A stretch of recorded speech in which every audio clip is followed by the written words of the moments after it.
Is it possible to crack NEET 2024 in last 4 to 5 months? Well, मैं तुमसे question पूछता हूँ कि क्या तुम अपने आने वाले 3-4 महीनों का हर एक मिनट, हर एक सेकेंड फिजिक्स, केमिस्ट्री और बायोलॉजी को दे सकते हो? If your answer is yes, then this video is for you. क्योंकि मैं तुम्हारे मैक्सिमम कन्फ्यूजन्स को सॉल्व करने वाला हूँ, जैसे सिलेबस कब तक ख़त्म करें, रिविजन कैसे करें, मॉक टेस्ट्स कब से लिखें, बैकलॉग्स का क्या करें, and so on. The first and the most common doubt is backlogs and backlogs. अब तुम में से बहुत सारे होंगे जिनका 2, 3 या फिर कई सारे चैप्टर्स बैकलॉग्स में होंगे. देखो, बैकलॉग्स को कंप्लीट करने का सबसे आसान तरीका है वन शॉट लेक्चर्स. तुम YouTube में कोई भी वन शॉट सीरीज से पढ़ सकते हो, बट मेरा रिकमेंडेशन होगा कि तुम PW के उम्मीद बैच से लेक्चर्स करो और उन चैप्टर्स के PYQs को सॉल्व करके आगे बढ़ जाओ.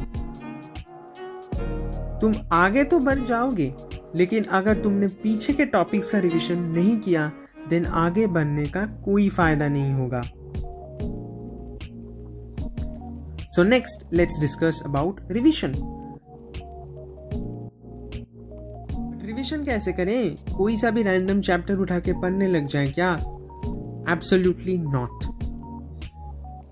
तुम्हारे पास एक डिटेल्ड प्लान होना चाहिए कि तुम इस हफ्ते कौन कौन से फिजिक्स, केमिस्ट्री और बायो के चैप्टर्स को रिवाइज करोगे. फॉर एग्जाम्पल, हर एक सब्जेक्ट की डिटेल रिविजन स्ट्रैटेजीज तो मैंने इन वीडियोस में कवर की है, बट फिर भी चलो यहाँ पर तुम्हें शॉर्ट में बता देता हूँ. Physics is all about short notes and formula sheets. लेकिन भैया, फिजिक्स के न्यूमेरिकल्स का क्या करें?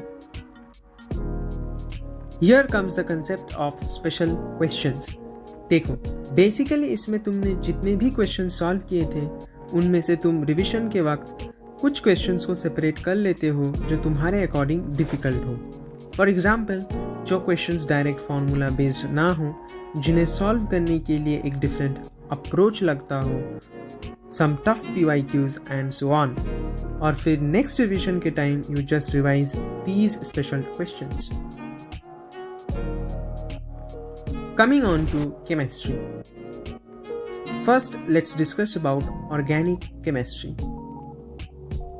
Organic is all about reaction charts. इसमें तुम्हें जस्ट हर एक चैप्टर के सभी रिएक्शंस को एक सिंगल पेज पे लिख के अपने स्टडी टेबल के सामने चिपका देना है और बस टाइम टू टाइम उसे रिवाइज करना है. Believe me, this strategy helped me to revise the entire class 12th organic in just 2 hours. Coming on to physical chemistry के लिए strategy will be almost same as physics. बस एक चीज़ का ध्यान रखना कि इसमें तुम्हें बहुत ज़्यादा डिफ़िकल्ट क्वेश्चंस करने की ज़रूरत नहीं है. बस PYQs एंड थोड़े बहुत formula based questions are enough. Next, inorganic chemistry. Inorganic chemistry के लिए you can annotate your NCERT because NCERT को छोड़ के नोट्स पढ़ना अभी आई वोंट रिकमेंड, क्योंकि तुम्हें पता ही होगा NEET 2023 में क्या हुआ था. तुम कंसेप्ट्स या फिर ट्रिक्स के लिए ऑब्वियसली नोट्स को रेफर कर सकते हो, but your main focus should be on NCERT. Next, biology.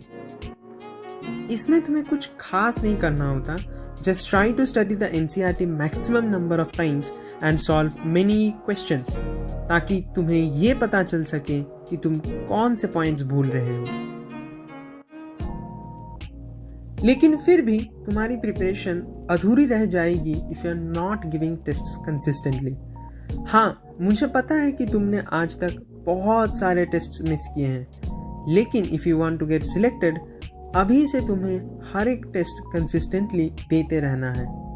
अगर तुम कोई भी कोचिंग में एनरोल्ड नहीं हो, देन तुम इनमें से कोई भी टेस्ट सीरीज को ज्वाइन कर सकते हो.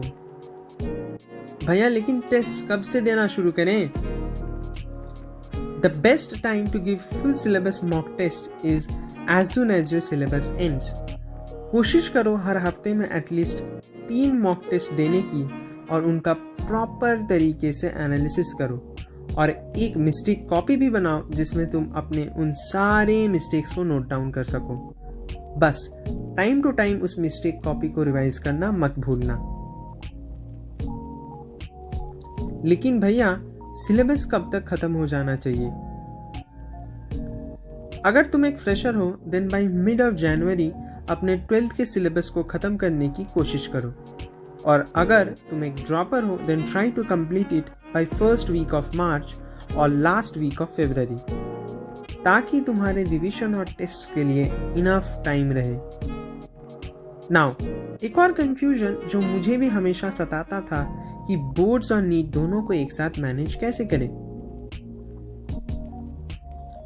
If you are from CBSE then it's not a big problem for you, क्योंकि दोनों का मेन टेक्स्ट बुक NCERT ही है। But if you are from another board then अभी के लिए just focus on your NCERT, और बोर्ड एग्जाम्स के 1-1.5 महीने पहले you can revise from your board textbooks. Just physics और फिजिकल केमिस्ट्री के लिए डेरिवेशंस को अलग से प्रैक्टिस कर लो और लास्ट 10 ईयर्स के बोर्ड्स के PYQ लगा लो, and that's more than enough. Now, I guess तुम्हें अब तक क्लियर हो गया होगा कि तुम्हें आने वाले महीनों में करना क्या है। बस एक लास्ट बात कहना चाहता हूँ कि तुम अपने मेन ड्रीम को तभी अचीव कर पाओगे जब तुम अपने हर दिन के डेली गोल्स को अचीव करोगे और हर दिन 10 से 12 घंटे पढ़ोगे। एंड उसके ऊपर मैंने एक डिटेल्ड वीडियो बनाकर रखा है, so you can check it out once. By the way, मेरे टेलीग्राम चैनल पे फिजिक्स के हर एक चैप्टर के शॉर्ट नोट्स अपलोडेड हैं, चाहो तो उनको भी एक बार देख सकते हो। Link will be in the description and pin comment. Signing off, see you soon.